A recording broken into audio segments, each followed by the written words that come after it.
Beshti! Pakisuporta ng aming story na ang pamagat ay biag ni Lamang. Sana matutunan kayo sa aming ikikwento. Bye!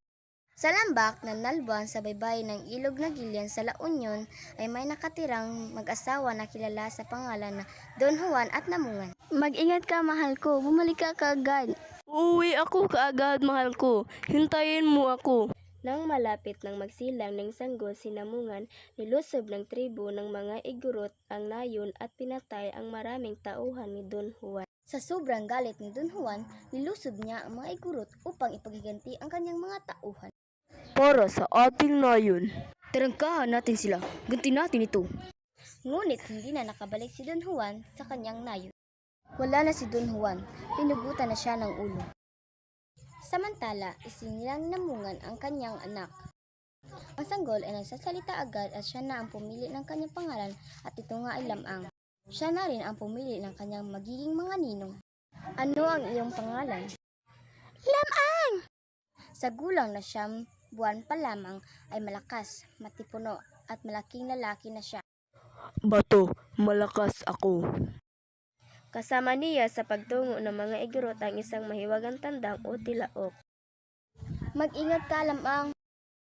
Opo, ina. Nang malaman ni Lamang ang masakit na nangyari sa kanyang ama, sumumpa siya na ipaghihiganti niya ito.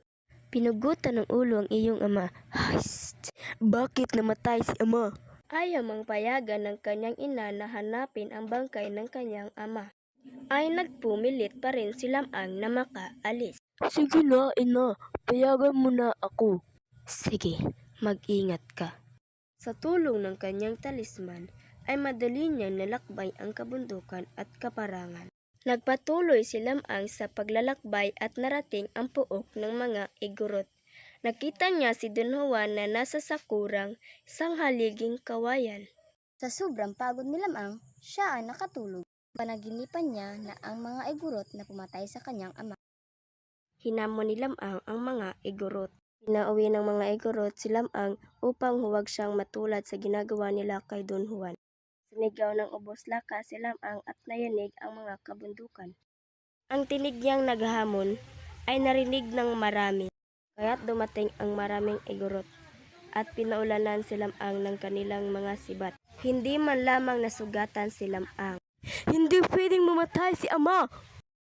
Nang maubusan ng sibat ang mga igurot, ay si Lamang naman ang kumilos. Hinugot niya ang mahaba niyang itak at para lamang siyang tumabas ng puno ng saging at pinatay ang mga kalaban. Grrrr! Umuwi si Lamang sa Nalbuan. Naligo siya sa ilog Amburayan sa tulong ng mga dalaga ng tribo. Sa dungis na nanggaling kay Lamang, namatay ang mga isda at nagsihaon ang mga igat at alimasang sa pangpang. Lamang! Yun lang, guys. Please like and share. Follow and comment. Bye!